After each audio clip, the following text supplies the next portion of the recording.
Hi everyone. I hope you can hear me. Long time no see. Today is actually Chinese New Year, so Happy New Year to all of you guys. Oh, and also, yeah, Super Bowl day. So if you're from the US, this is one of the biggest sports events, and it's held in Vegas this year, so that's very exciting. I'm sure there's a lot of watch parties tonight, but we're going to still stay on task. And I'm really excited for this, first of all, because we haven't met in a very long time. And then second of all, this is about security analysis. So it's a deeper delve into fundamental analysis, and we're going to look at, oh, hi, Zara. We're going to look at a lot of different aspects in analyzing a stock. So there might be confusion with security analysis and security stocks. So we're also going to go through the differences. So of course, we're going to wait about 5 minutes before we're officially started. And I also just want to catch up with some previous key points that we've mentioned so we can catch up and be productive this time. So we mentioned about a lot about being able to invest in one stock constantly and using the same amount without taking such a big risk of putting all your eggs in one basket, meaning at the same time when you feel that the stock is at its lowest and you can earn money from its rise or by selling short, vice versa. Huh? Okay. Yes, and then we also talked about the differences with fundamental analysis and technical analysis. Technical analysis, you basically just look at the graph, its historical patterns, and so we said the the three shadows and the different patterns that you can tell to predict the next moves in the stock market from patterns, historical patterns, right?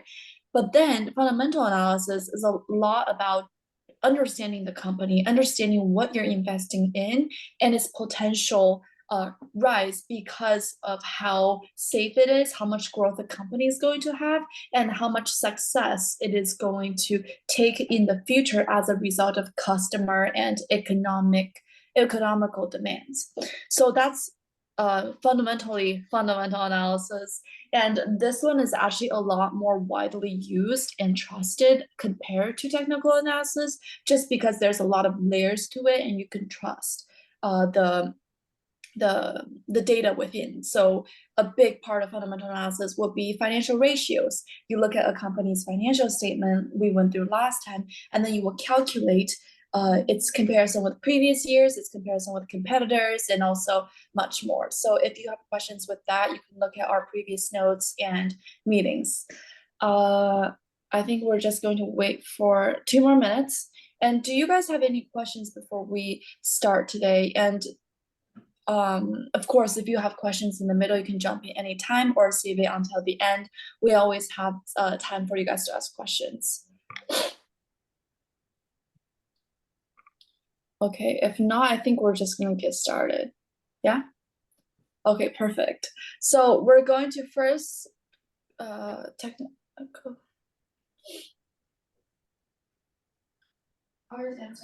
Oh yes, so we will be uploading and I need to catch up on the website as well. I haven't been on there for a few days, so I'm going to be updating that.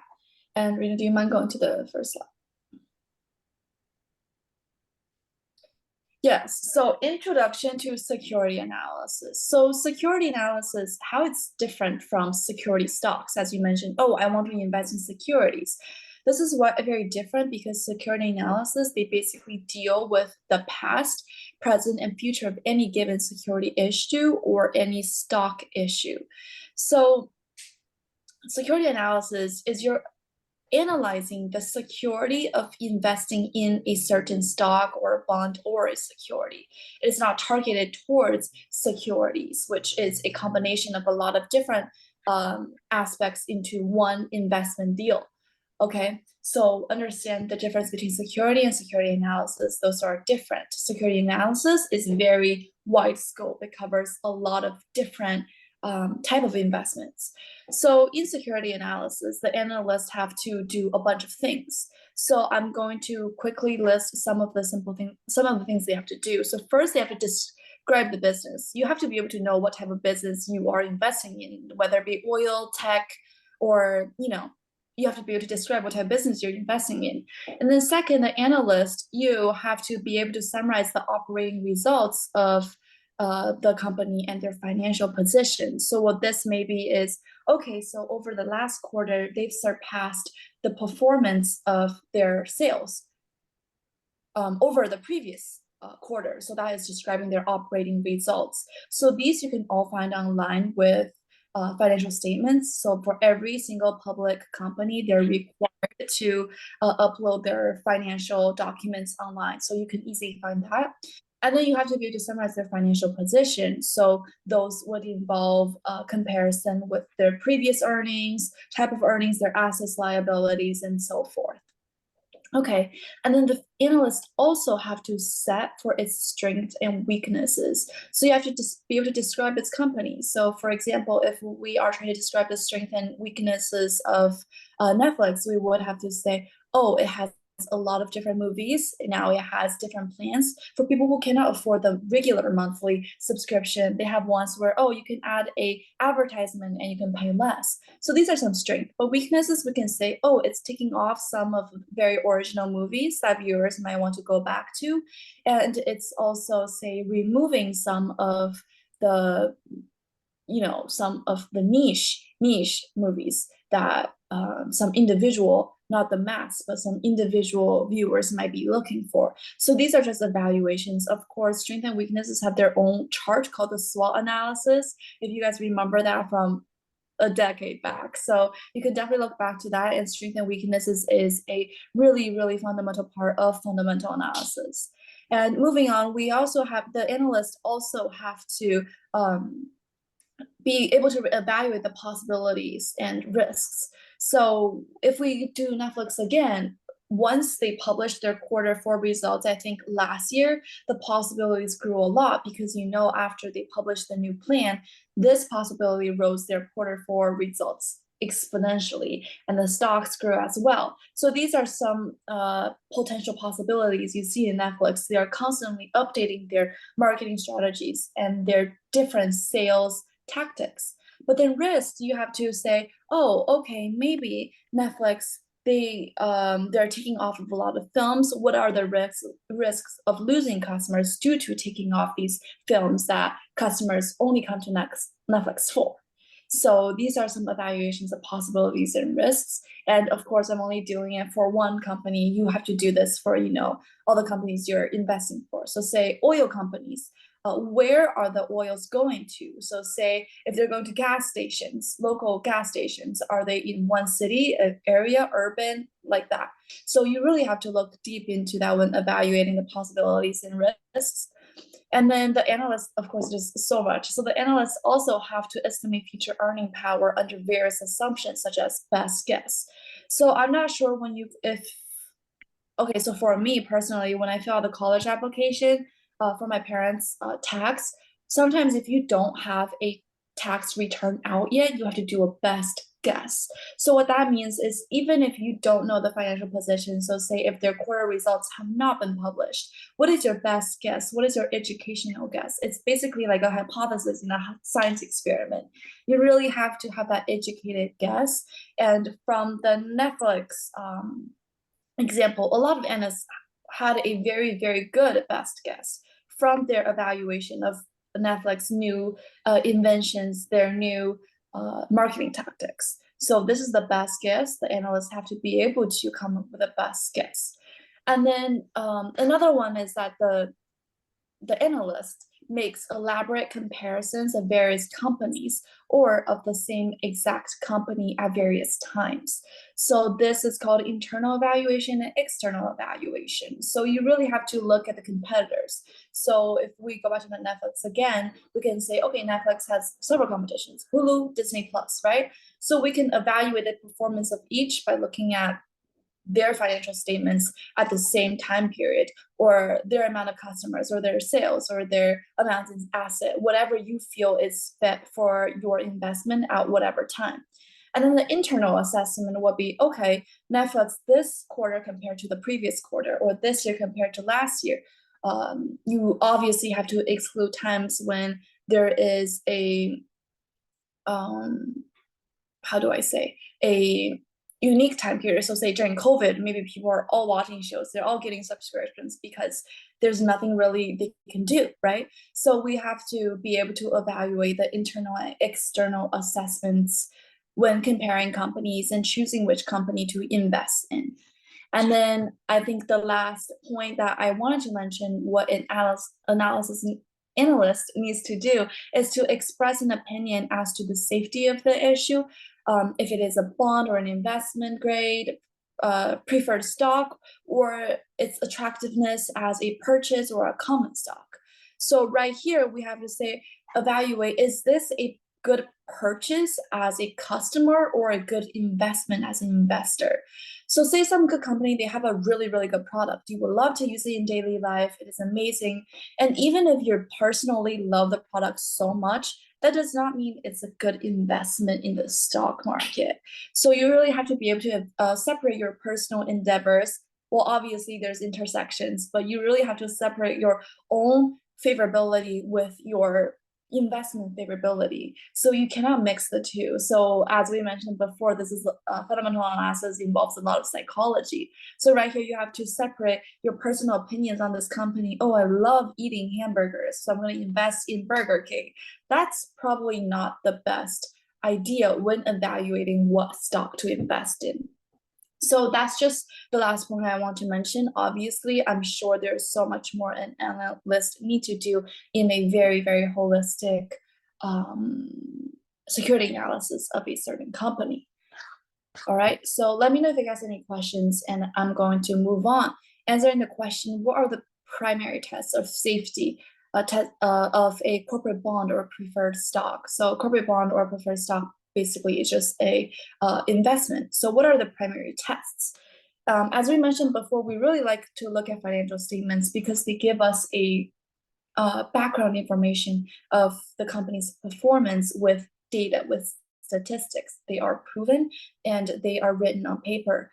If you see on a news report saying, oh, this company has been doing very well, it's probably because the news report, they might be biased. They might be only reporting the what they're seeing because there's a long line outside of a certain store. So we always go back to the financial statement because that's a holistic view of the company.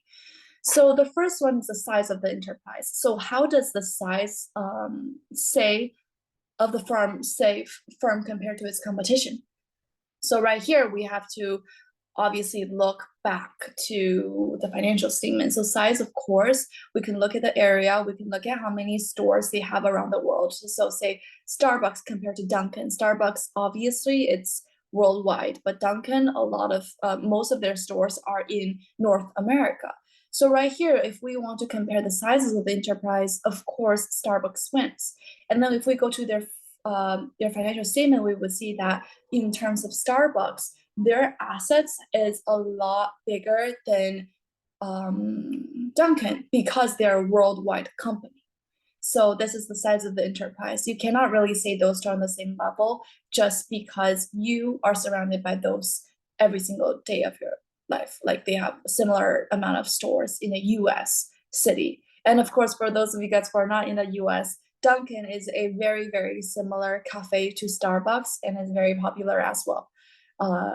I cannot say for international because I'm not very acknowledged in that area, but I hope you guys can understand what I'm saying in terms of the size of the enterprise.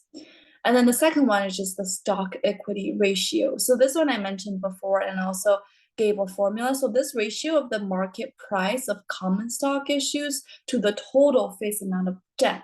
So this would be debt plus preferred stock. So the stock price plus the amount of debt liability, short-term debt liability, the stock the company has in their financial statement. And this is a decent measure of the cushion of what is being provided by the common stock that will take it in the first when you invest. So this factors includes the market's appraisal of the future prospects of the enterprise. So right here, the stock equity ratio is the ratio of their stock price and the amount they owe, like short-term liabilities. We went through that in the previous lesson about financial statements. So right here, you really have to look, oh, even if their price is very high, they have so much in debt, which means once they decide to pay that debt, their assets will go low, their stock will go low. And this ratio, if it doesn't balance, then it's not a good investment. Right here, we're looking at preferably long-term. So if you're doing day trading, obviously you're not going to look so deep in the company to invest in a company just for a few hours, right? So right here, we really have to look at the ratio to be able to determine if in the long term we are able to earn from this instead of going down because we didn't analyze the ratio correctly. So the debt and the stock ratio. All right. And then our third point, so these are the three main points. Of course, there are other tests. So the third is just the property value. So oftentimes we will refer to property as a certain location, like the Amazon warehouse or something. But property, it really relates to everything that is owned by the company. So the asset values on the balance sheet or as appraised offered by one backing of a safety of a bond. So everything under asset is their property, including, say, intelligent human capital. Their human capital, everything will be asset, even though it's not tangible, it is always an asset if it's under that list on the financial statement. So right here, we're learning the book by Graham, right? So Graham indicates that earning power tends to hold the better safety metric because the market sensitive loss of earning power, the assets tend to lose their reputed value. So what this means is that we have to look at their earning power, which is under the section of the assets, and we are able to look at this because they have to have a good ratio as well. So the value of their property, if their earning does not accommodate the value of their assets, so say if they have a lot of asset and their asset seems very strong, but what they're earning does not utilize all of their assets. The assets are not put to use, they're just there. That the monetary value of that is decreasing because you're not fully utilizing the company's say real estate, utility, investments, or human capital. If it's not matching up, the property doesn't have value, right? Because the value, as we talked about, is different from the price. Value is what the assets hold, price is what is shown on the market. So that's just property value test for the safety of a corporate bond or a preferred stock. I hope you guys understood the 3 points I'm trying to make here. Just stop me if you have any questions, all right? Okay, so right here I put on the quote, says the ideal choice for most investors is a total stock market index fund, a low-cost way to hold every stock worth owning. So this one serves as a primary example of what my parents are doing right now. So obviously, they really don't have a lot of time to go into the stock market and look and evaluate and look at the financial statements. And right now, if you cannot perform a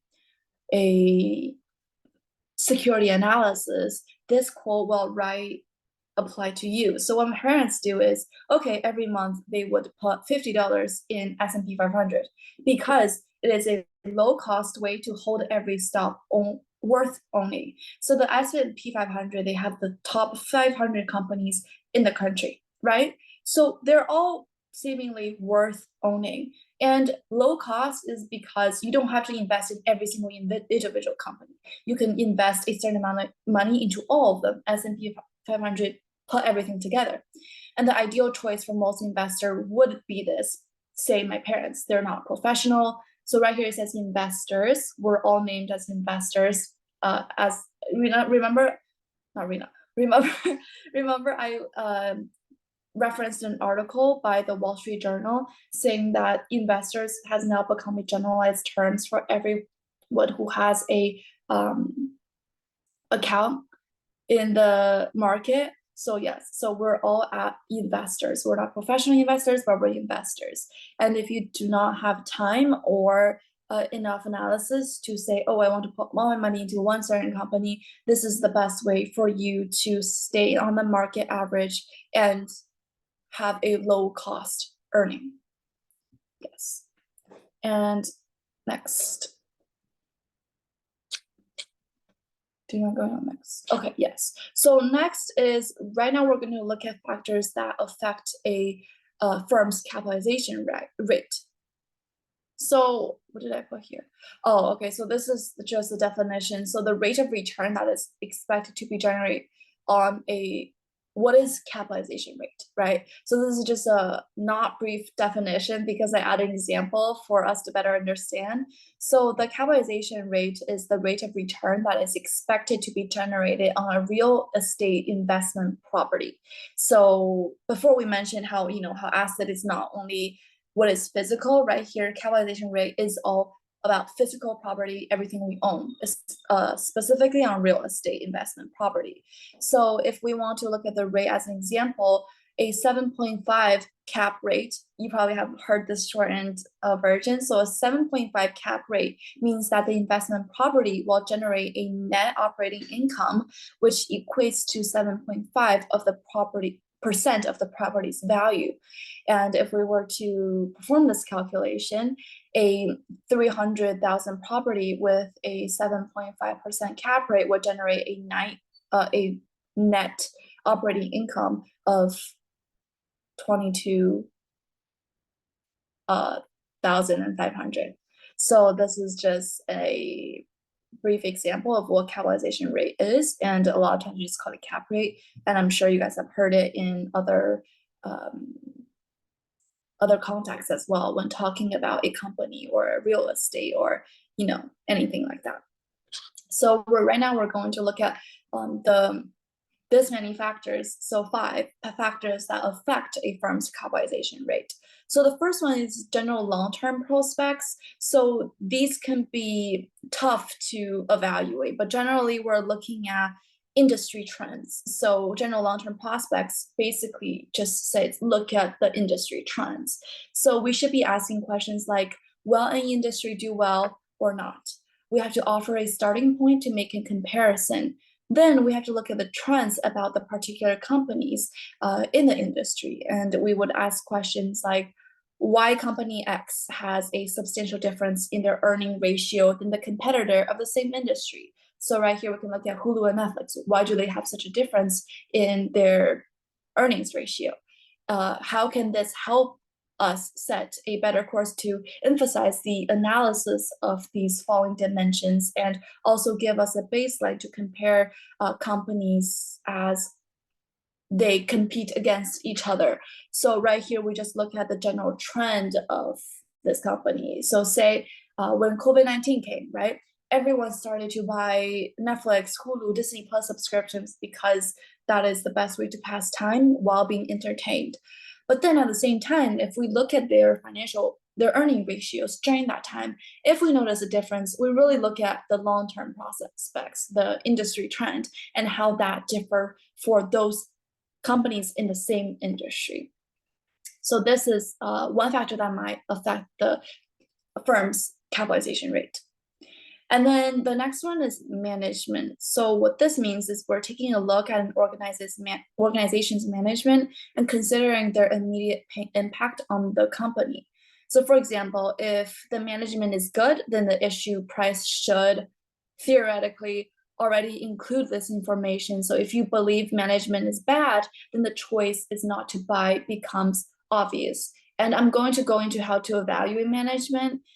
But Graham believes that management has a largest pull in analyst decisions when recent change to management has taken place, and there has not been enough time to show its significance. So in this case, we consider the metric most valuable during the special management change situations. So for example, Apple just got a new CEO, right? Maybe in the first month, the stock wouldn't be changed because all the operations are being shifted to the new CEO or the new head of management or head of tech or head of development, if that changes, right? So you have to keep up with the news of the company you're trying to invest in or you're trying to do a deep security analysis to. The change in management can really shift the stock, maybe not the price, but maybe this value of the stock in the long term. So obviously right now we're all talking about long term, we're talking about safety investment. And But Graham says that, if there is a changing management, you really have to look into the management's history, politics, because so say big companies, they're always involved in politics, right? What are the current shifts in these trends, and how is the future management of this specific company's new leader going to shift prices as the politics go on? And especially if you are going to directly apply what we learned today to your own analysis, we can see that, oh, right now in the US election time, whoever wins, the managers or the companies that support that specific party, maybe not in the open, but if you do deeper analysis, you can see then that company's price might go up. So say when Biden first came to place, a lot of tech companies and a lot of educational organizations get their stock prices rose. So that's just something to consider when you're looking at the management of a company, because it will affect the capitalization rate. And then the next one, we're going to look at the financial strength and capital structure. So this is analyzing the company for its capital structure. So a company with a lot of surplus cash and nothing ahead of its common is better purchased. So at the same price, then another with the same per share earnings, but large bank loans and senior securities. So, okay, so what this means is that a company, they might have a lot of assets. As I mentioned before, they have a lot of assets, they have a lot of current assets in cash, but they don't really have, they don't have any use to that. So their financial strength, although the financial strength is very large, they don't have the capital structure to use that. So when you have a surplus amount of assets and you don't have the capacity to handle that asset, that might become a very big factor in affecting your capitalization. If you're not able to put what you can handle in use, then that will affect your overall stock price, or the company's overall stock price. And then second to last, we're going to be talking about the dividend record. So dividends are usually, we learned before, the dividends are the money left after paying all of the costs, and including employee salary, blah blah, utilities and stuff. So dividend record. So the goal here is an uninterrupted dividend record. We want to see, okay, over the past years, they've been able to generate similar percentage of dividends compared to their income. So Graham mentions that ideally we would look for 20 plus years of uninterrupted payout to shareholders. And of course, right now we're looking at long-term investment, and long-term investment are usually only reliable when we can look through the history of a company that is already pre-developed. We're not going to do a long-term investment on some startup that just went public. You know what I mean? So Graham recommends that we look at a 20 plus year of uninterrupted payouts to its shareholders, dividends. And the dividend record is a major factor in the company's quality ratings. So what this means is, if the company is keeping its major investors happy, the investors are going to keep on investing, their assets are not going to go down, and they're going to be able to follow regular daily operations. So dividend record is really, you're trying to see if the company is keeping their major shareholders happy. All right. And then the last one we're going to talk about in the factor as affecting a firm's capitalization rate, and also in this section, is the current dividend rate. So, how I mentioned before that we have the dividend record. Record is in the past. Graham wanted 20 plus years. But right here, we're looking at the current dividend rate. So although not contemporary with today's typical dividend payout, because this book was written a while ago, Graham suggests that a company's dividends should be about 2/3 of their average earnings. So this is actually a lot, because say you have to earn more, so 2/3 of your whole earning have to go to your shareholders. That's a lot. So 1/3 of your earnings, only 1/3 goes to paying all the costs of production, salary, everything, operations within the company. So this is a lot. So the modern comments. So this is what Graham is suggesting when he wrote the book in what 1917 something, 70 something. So the modern interpretation here is that governmental policy changes in taxation modify the firm's standard payout in order to keep investors' money in the markets longer.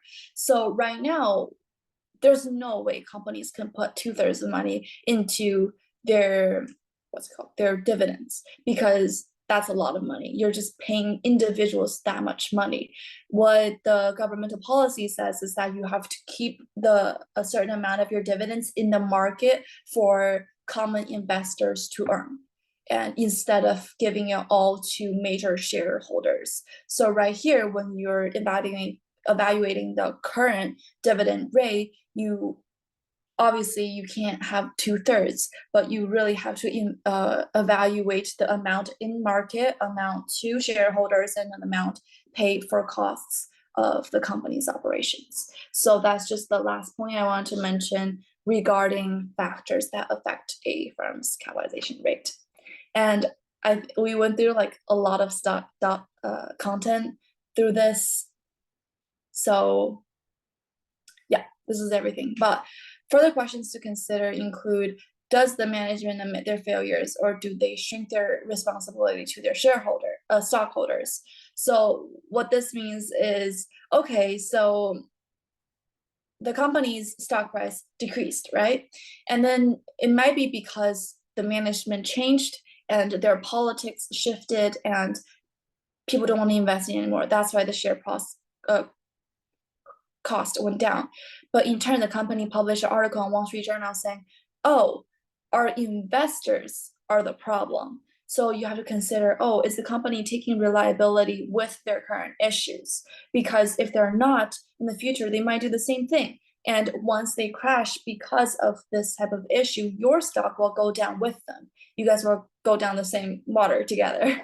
And then the next question is management only looking out for themselves? If a company reprices or reissues or exchanges its stock options for insiders, stay away. Any established company that reprices options is disgrace. So there's a direct quotation taken from the book. So right here we have to look, is the company following what's it called?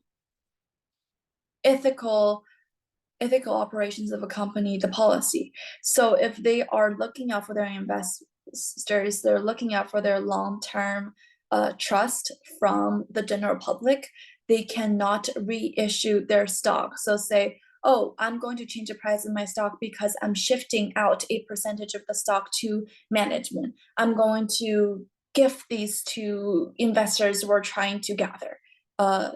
That's unethical, because while you have customers in the market, you cannot make those major changes. And then the next one is, if a manager is always selling when you are buying, business won't be beneficial for you. So use the form. Okay, so this is just a platform that you can see the managers within the companies, their holding of their company's stock. So I remember a while back, Hillary Clinton sold a lot of Google. So although she is not inside of the company, she is a political leader, which means she also have great influence over this stock. So if she sold and you're buying, that's definitely not a good sign, because she holds a lot of Google stocks. So this is just an example. I cannot name a specific manager right now is selling, but I can tell you from, I think it was last year, October, she sold a lot of Google stocks. And during that time, no one bought into Google because this influential political leader who holds a lot of stock is selling. So this is just another question to consider. And then another one would be, determine if the managers are managing or merely promoting. So are they managing the company within? Are they trying to make the company better, or are they trying to tell you that company is doing better? Or trying to market, oh, company is doing so well, but inside they really aren't operating, and their whole attention is to gather investors, common investors. So right here we have, do they spend more time puffing up the stock price than they do improving the underlying business? Are they all talk, or are they getting to work? So right here, you can't really evaluate a manager. So you really have to look in the news. So say oh, are they implementing new plans to future products? So say Apple, how are they developing? What's their earnings appraisal, right? So right here you have to see, oh, if the manager is doing their job or are they just trying to move you using your emotions to get in their stock. And then the last question I put here is if their accounting practices are not meant to improve transparency, if their accounting practices are meant to improve transparency or diminish it. Are there a lot of non-recurring or extraordinary items? So what this means is when you look at different financial statements from the same company, so say past 2 years, right? There will be eight financial statements, 8 quarter results, because each year they would publish 4, right?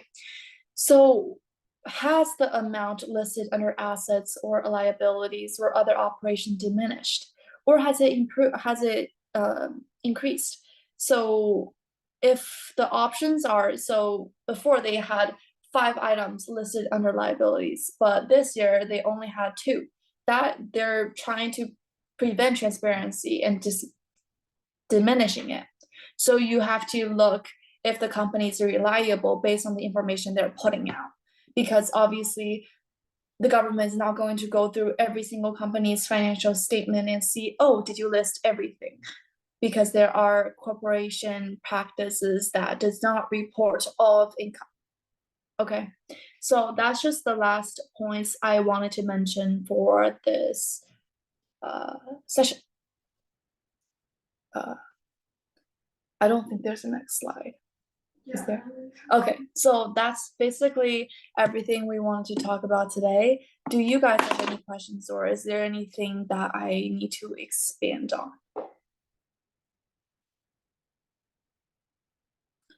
If not, I'm just going to end it right here.